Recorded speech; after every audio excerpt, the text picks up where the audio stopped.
Lewis and I spent a lot of time playing games together, but he was surprisingly bad at them. He died a lot.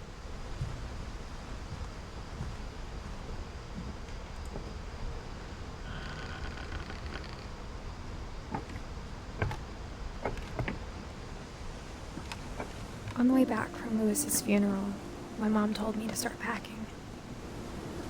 She waited until the day before we left to tell Edie. I'm not sure if she wanted to make it easier or harder.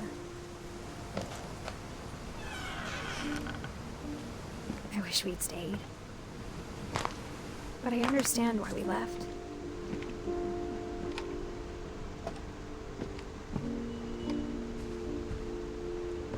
My mom ended up leaving everything behind.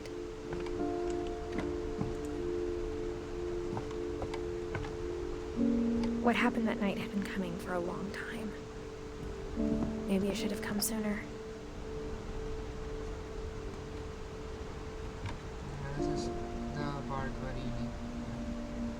But it had to end one way or another. All that's left now was to tell you about that last night.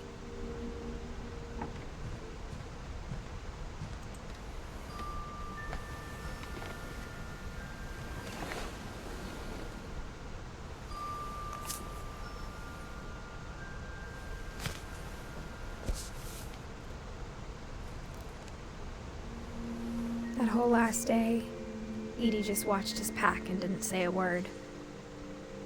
Until supper, when she raised her glass and said, "To our final night together, and all our final nights apart." Grandma, you know what I said about alcohol. Some of your medications are very Edith, specific. I left a present for you in the hallway.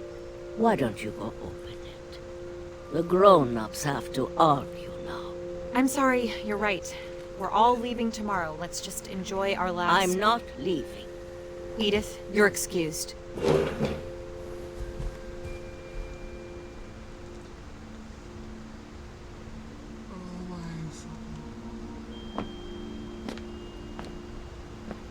The power had been shut off that morning, but Edie always had plenty of candles. When my mom said the library, I don't think she knew about the other entrance. Or that Edie had a key to it.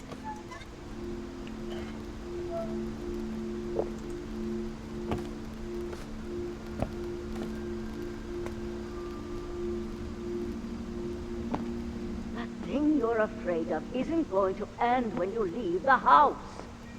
Edith has a right to know these stories. My children are dead because of your stories. I think it's best if Edith and I leave tonight. We'll have the nursing home send a van for you in the morning. Okay? Dear Edith, there's so many stories I wish I could tell you, but there's only time for one. This is about what happened on the night you were born. That night, the tide went way, way out. It was the first and last time I ever saw the old house aground. There'd been an earthquake out in the middle of the ocean. They called it the lowest tide in 1,000 years. God, it smelled awful. You know, I've seen that house every day of my life.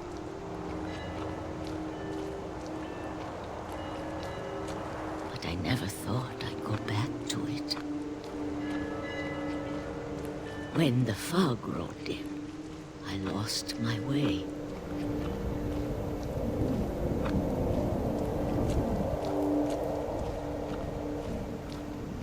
I got turned around.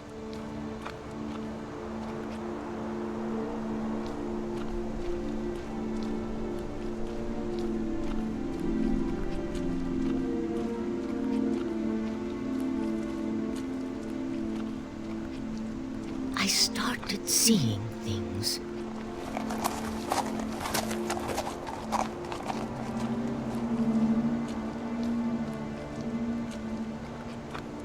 Things I'd forgotten had ever existed.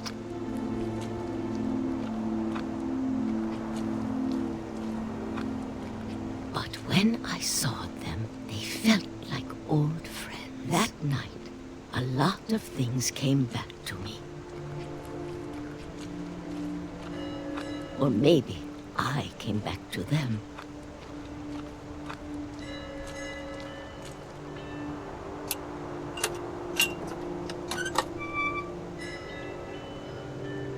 Things I can't explain, but that I need you to try and... Edith, what are you doing in here?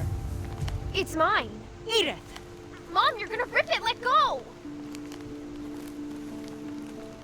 I kicked and screamed, but Mom dragged me to the car.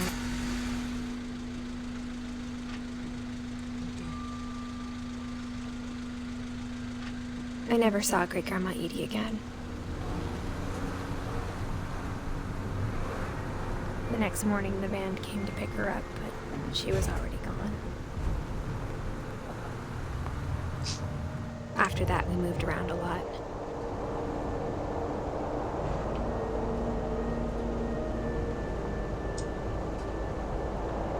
We both tried to make the best of it.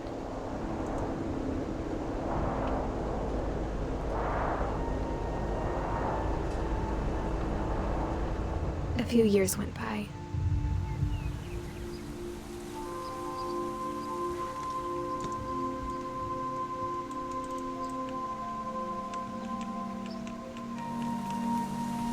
My mom didn't like to talk about it, but she started getting sick a lot. The rest happened pretty quickly.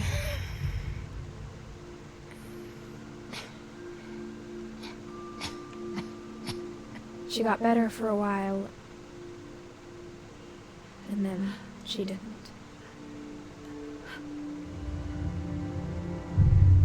And then I was alone.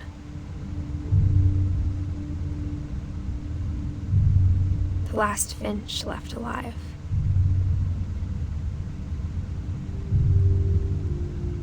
Until I found out about you. I'm still not sure what to tell you about all this. If we lived forever, maybe we'd have time to understand things. But as it is, I think the best we can do is try to open our eyes. And appreciate how strange and brief all of this is. This journal was supposed to be for you. But now I hope you'll never see it. I just want to meet you and tell you all these stories myself. She's pregnant, isn't she? But I guess if you're reading this now, things didn't work out that way.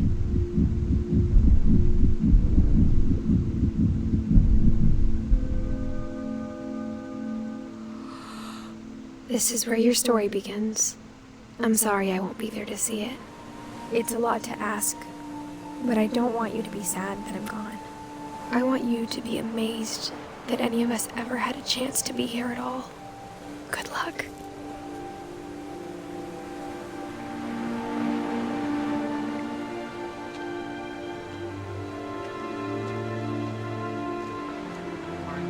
Oh my